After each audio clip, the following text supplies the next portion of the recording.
জাতীয় থেকে আন্তর্জাতিক, প্রান্তিক, জনপদ থেকে নগর, চারপাশে এই মুহূর্তে যা যা ঘটছে তার সবকিছু নিয়ে আমাদের নিয়মিত আয়োজন এখন চারদিক। আপনাদের সঙ্গে আছি আমি নোমান আব্দুল্লাহ। জাতীয় স্বার্থে যে কোনো সংস্কারে একমত জামাত ইসলামী। সকালে ঐকমত্য কমিশনের বৈঠকের শুরুতে এই কথা বলেন দলটির নায়েবে আমির আব্দুল্লাহ মোহাম্মদ তাহের। এ সময় কমিশনের সহ সভাপতি ডক্টর আলী রিয়াজ বলেন, ফ্যাসিবাদের বিরুদ্ধে জামাতের অবদান জাতির স্মরণে থাকবে। জাতীয় সংসদ ভবনের এলডি হলে সংস্কার প্রস্তাব নিয়ে ঐকমত্য কমিশনের সাথে বৈঠকের সূচনা বক্তব্যে আলী রিয়াজ বলেন, গণতান্ত্রিক সংগ্রামে জীবন দিয়ে জামাত অংশগ্রহণ করেছে। তার আশা, গণতান্ত্রিক রাষ্ট্রে জামাতের ভূমিকা অব্যাহত থাকবে। বৈঠকে জাতীয় সনদ তৈরিতে সবাইকে ঐক্যবদ্ধের আহ্বান জানান আলী রিয়াজ। এ সময় মোহাম্মদ তাহের বলেন, জাতীয় লক্ষ্য পূরণে সবার ভূমিকা পালন করতে হবে। স্থায়ী গণতান্ত্রিক ব্যবস্থা প্রতিষ্ঠা ও সার্বভৌমত্ব রক্ষায় জামাত অঙ্গীকারবদ্ধ বলেও জানান তিনি।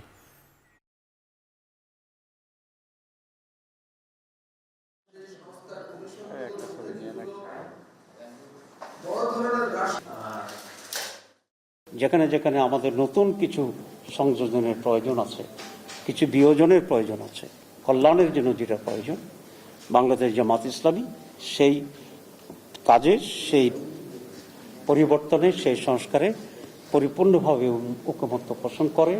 আমাদের এই সুযোগ যারা তৈরি করে দিয়েছেন, যে বীর শহীদরা, তাদের কাছে আমাদের একটি ঋণ আছে, যেন এই সুযোগ কোনো অবস্থাতে হাতছাড়া হয়ে না যায়, যেন এই সুযোগকে কেন্দ্র করে আমরা এমন এক বাংলাদেশ তৈরি করতে পারি যেখানে কোনো অবস্থাতেই কাউকে নিপীড়নের মুখে পড়তে না হয়, বিচার বা বিচার বহির্ভূত ব্যবস্থার মধ্যে যেন তাকে মোকাবেলা করতে না হয়।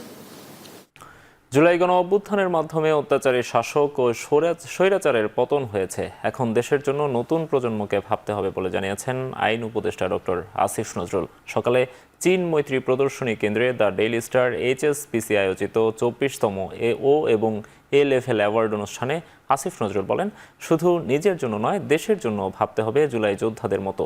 পড়াশোনার জন্য বিশ্বের যে কোনো জায়গায় থাকলেও জন্মভূমিতে ফিরে দেশের জন্য কাজ করার আহ্বান জানান আইন উপদেষ্টা। আমার সাথে অনেকগুলো ছেলে মারা গিয়েছে, আমি জাস্ট ভুলতে পারতাম। আমার মনে হতো এই অত্যাচার, নিপীড়নটা শেষ হওয়ার দরকার। আমার কাছে মনে হয়েছে যে মানুষের স্বপ্ন কি, মানুষ কী জন্য বাঁচে। এই যে অন্যের জন্য এইভাবে চিন্তা করার ক্ষমতা, এই জন্য দেশের জন্য নিজের লাইফ স্যাক্রিফাইস করার মতো একটা অ্যাটিটিউড, এটা একটা মানুষকে অনেক বড় করে তোলে। এই ধরনের ঘটনা ইতিহাসে ঘটে দেখেই নতুন নতুন রাষ্ট্রের জন্ম নেয়, রাজতন্ত্রের পতন ঘটে, স্বৈরাচারের পতন ঘটে।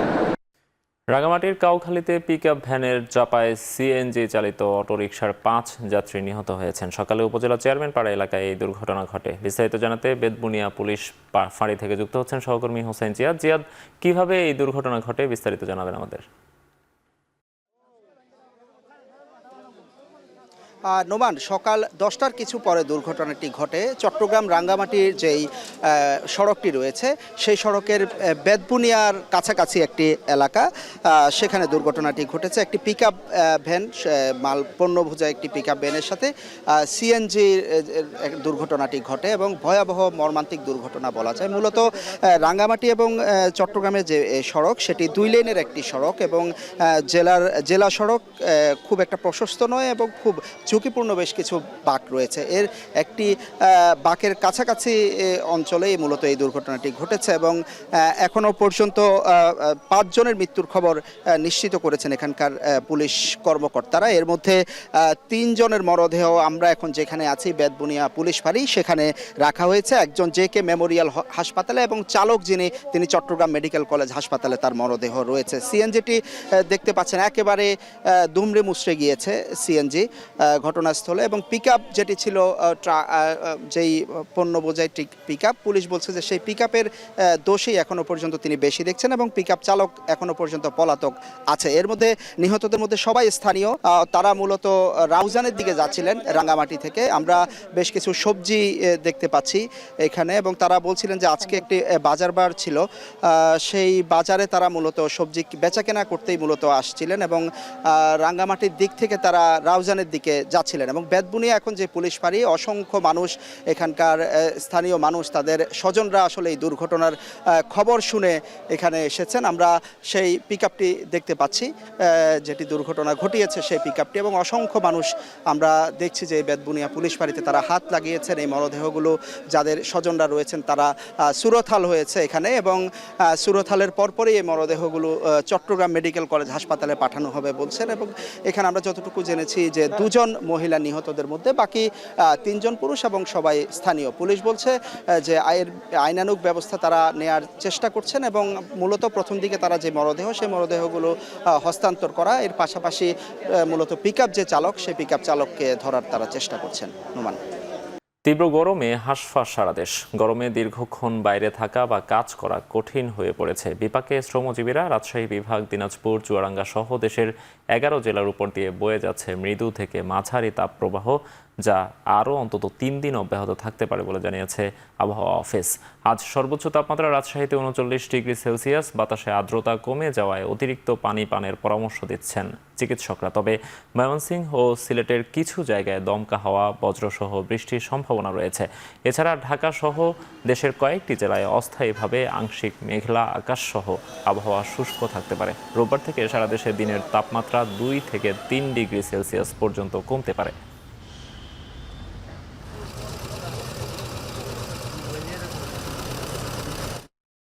এদিকে কয়েকদিনের গরমে অতিষ্ঠ খুলনাঞ্চলের জনজীবন। তাপমাত্রা বাড়ার সাথে সাথে হাসপাতালে বাড়ছে ডায়রিয়া, নিউমোনিয়া সহ গরমজনিত রোগীর সংখ্যা। গরমের কারণে বিভিন্ন রোগে সবচেয়ে বেশি আক্রান্ত হচ্ছে শিশুরা। সকালে খুলনা শিশু হাসপাতালে দেখা যায় শুধু ডায়রিয়াতে আক্রান্ত হয়ে চিকিৎসাধীন 55 জন শিশু। এছাড়াও নিউমোনিয়া, শ্বাসকষ্ট সহ হাসপাতালে রয়েছে 211 জন। হাসপাতালের বহির্বিভাগে রোগীর সংখ্যা প্রায় দ্বিগুণ। শিশুদের পাশাপাশি বিভিন্ন রোগে আক্রান্ত হচ্ছে বিভিন্ন বয়সী মানুষ। একই চিত্র দেখা যায় নগরীর সদর হাসপাতাল, মেডিকেল কলেজ হাসপাতাল সহ সরকারি বেসরকারি বিভিন্ন স্বাস্থ্যসেবা কেন্দ্রেও।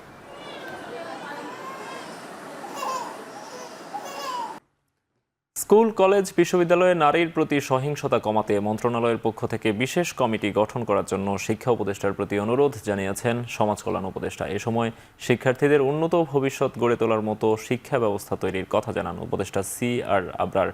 একই অনুষ্ঠানে পরিবেশ উপদেষ্টা বলেন, শিল্পায়নের পাশাপাশি কৃষি জমিও রাখতে হবে। টেকসই উন্নয়ন ছাড়া শিল্পায়ন করা সম্ভব নয় বলে জানান তিনি। সকালে অফিসার্স ক্লাবে সেন্ট্রাল উইমেন্স ইউনিভার্সিটির 3য় কনভোকেশনে যোগ দিয়ে তারা এসব কথা বলেন। তো নারীবাদের সাথে পরিবেশবাদের কোনো তফাৎ খুঁজে পাই না। আর নারীর সাথে পরিবেশের সম্পর্ক কতটা গভীর সেটা কিন্তু আমি প্রথমেই বলেছি। বন রক্ষায়, নদী রক্ষায়, খাল রক্ষায়, যার যার বাসার সামনের লেক রক্ষায় সকলকে আমাদের নিজেদেরকে সচেষ্ট হতে হবে। 100টি ছেলের বিপরীতে হয়তোবা 102টি মেয়ে বিশ্ববিদ্যালয়ে থাকবে। আরও একটি বিষয়, 3টে গবেষণা বলে দিচ্ছে আমাদের মেয়েরা হাঁটিয়ে হাঁটিয়ে পা পা করে ছেলেদের চাইতে বেশি ভালো করছে। আমরা এমন এক শিক্ষা ব্যবস্থা গড়ে তোলার ভিত্তিপ্রস্তর স্থাপন করে যেতে চাই, যেখানে ব্যক্তির অর্জন তথা আত্ম উন্নয়নের যা হবে ব্যক্তির অর্জন তথা আত্ম উন্নয়নের উপযুক্ত পথ হবে, যা হবে আর্থসামাজিক উন্নয়ন ও বিজ্ঞান প্রযুক্তি উৎকর্ষের সহায়ক, যা হবে খুবই গুরুত্বপূর্ণ, এটা সামাজিক ন্যায় বিচার প্রতিষ্ঠার লক্ষ্যে মূল্যবোধ সম্পন্ন নাগরিক তৈরির উপায়। আন্তর্জাতিক ও দেশীয় আধিপত্যবাদের বিরুদ্ধে মুসলিম বিশ্বে সংহতি প্রকাশে মুসলিম ঐক্য সমাবেশ ও মিছিল হয়েছে রাজধানীতে। গাজা, ভারত, রোহিঙ্গা সহ বিশ্বজুড়ে নিপীড়িত মুসলিমদের সমর্থনে এই সমাবেশে উপস্থিত ছিলেন বিভিন্ন খানকা ভিত্তিক আলেম ওলামা ও পীর মাশায়েখগণ। সমাবেশের বক্তারা বলেন, দেশীয় ও আন্তর্জাতিক যে কোনো আধিপত্যবাদীর বিরুদ্ধে আমরা দৃঢ়ভাবে দাঁড়াতে প্রস্তুত। ইসরায়েলি পণ্য দেশে নিষিদ্ধ করার দাবি জানিয়ে সমাবেশে উপস্থিত আলেমরা জানান, ইসরায়েলের পণ্য বয়কট করা সময়ের দাবি। রাষ্ট্রীয়ভাবে ভারতের পণ্য নিষিদ্ধ করারও দাবি জানিয়েছেন অনেকে। দেশের বিভিন্ন জেলা থেকে মুসলিম ঐক্য সমাবেশে যোগ দেন।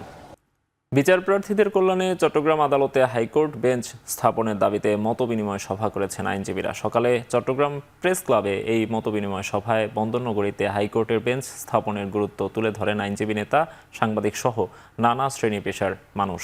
চট্টগ্রামে প্রায় ৩ কোটি মানুষের বসবাস, ছোট বড় মিলিয়ে কয়েক হাজার শিল্প কারখানা, দেশি ও বিদেশি প্রতিষ্ঠান রয়েছে এখানকার মানুষদের উচ্চ আদালতে মামলার জন্য ঢাকায় যেতে হয়, যার কারণে অতিরিক্ত অর্থ ব্যয়, হয়রানি ও বিচার পেতে অনেকটা সময় লেগে যায়। এতে একদিকে যেমন হাইকোর্টে হাজার হাজার মামলার জট তৈরি হচ্ছে, তেমনি ভোগান্তিতে পড়ছেন বিচার প্রার্থীরা। সভায় বক্তারা বলেন, দেশের সংবিধানের ধারা ১০০ অনুযায়ী দেশে হাইকোর্টের বেঞ্চ স্থাপন সম্ভব। এবং হাইকোর্টের যে মেম্বার আছে এবং বান্দরবানে অনুষ্ঠিত হয়েছে হিল ম্যারাথন ২০২৫ দৌড় প্রতিযোগিতা, যেখানে অংশগ্রহণ করেন ৩০০ নারী পুরুষ। ভোর ৫:৩০টায় রাজার মাঠ থেকে শুরু হয় দৌড় প্রতিযোগিতায় ২১ কিলোমিটার ম্যারাথন শেষ করে চ্যাম্পিয়ন হন আশরাফুল ইসলাম। এছাড়াও ৩টি ক্যাটাগরিতে প্রথম ২০ জন বিজয়ীকে পুরস্কার দেওয়া হয়। আয়োজক কমিটির কর্তৃপক্ষ জানান, তরুণদের ক্রীড়ামুখী করতে প্রতি বছর আয়োজন করা হয় এই ম্যারাথন দৌড় প্রতিযোগিতা। গত বছর বান্দরবানে অনুষ্ঠিত ম্যারাথনে অংশ নিয়েছিল ৪ শতাধিক প্রতিযোগী।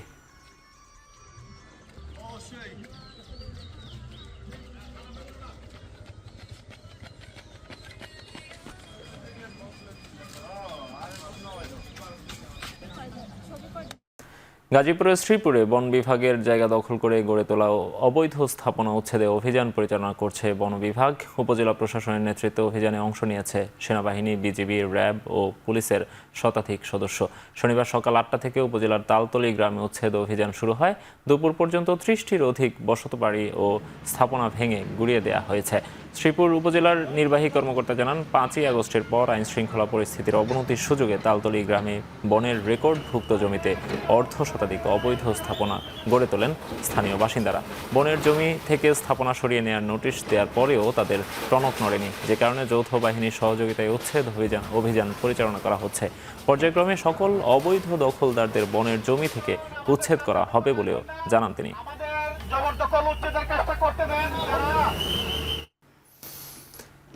ক্যাথলিক খ্রিস্টানদের ধর্মগুরু পোপ ফ্রান্সিসের শেষকৃত্য অনুষ্ঠানের জন্য প্রস্তুত সেন্ট পিটার স্কয়ার ব্যাসিলিকার কনস্ট্যান্টাইন উইং। পোপের ইচ্ছে অনুযায়ী অন্যান্য ধর্মগুরুদের তুলনায় সাধারণ আয়োজনেই শেষ বিদায় জানানো হবে তাকে। শনিবার স্থানীয় সময় সকাল 8:30টায় ভ্যাটিকানের সেন্ট পিটার ব্যাসিলিকার ওই উইংয়ে জড়ো হবেন বিশপ ও আর্চ বিশপরা। একই সময়ে ক্যাথলিক পুরোহিতরা সমবেত হবেন সেন্ট পিটার স্কয়ারে। আধ ঘন্টা পর সকাল 9টায় অর্থোডক্স চার্চের পাদ্রী সহ অন্যান্যরা প্রবেশ করবেন সেন্ট সেবাস্টিয়ান চ্যাপেলে, যেখানে রাখা হয়েছে পোপের কফিন।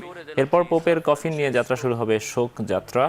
সকাল 10টায় সেন্ট পিটার স্কয়ারের সামনে আনা হবে পোপের কফিন।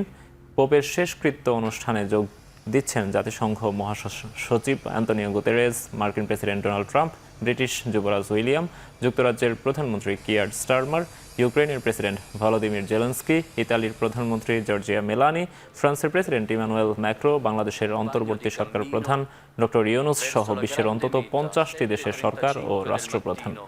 ইসরায়েলি আগ্রাসনের মধ্যে তীব্র খাদ্য সংকটে চরম মানবেতর পরিস্থিতির সৃষ্টি হয়েছে গাজায়। জাতিসংঘ বলছে, প্রায় 2 মাস ধরে গাজায় ত্রাণ প্রবেশ করতে দিচ্ছে না IDF। রাজনীতি আর ক্ষুধাকে মানুষের বিরুদ্ধে অস্ত্র হিসেবে ব্যবহার করছে তেল আবিব।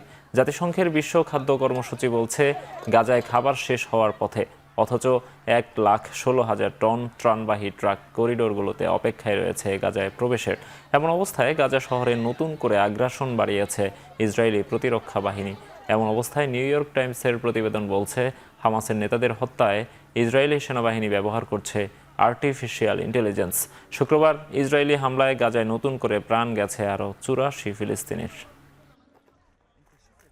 শেষ করছি এখন চারদিক। এখন টেলিভিশন ওয়েবসাইটে দেখতে ভিজিট করুন www.ekhon.tv। এছাড়া ফেসবুকে দেখতে ভিজিট করুন facebook.com/tv.ekhon। ইউটিউবে এখন টেলিভিশন দেখতে ভিজিট করুন youtube.com/c/ekhon tv।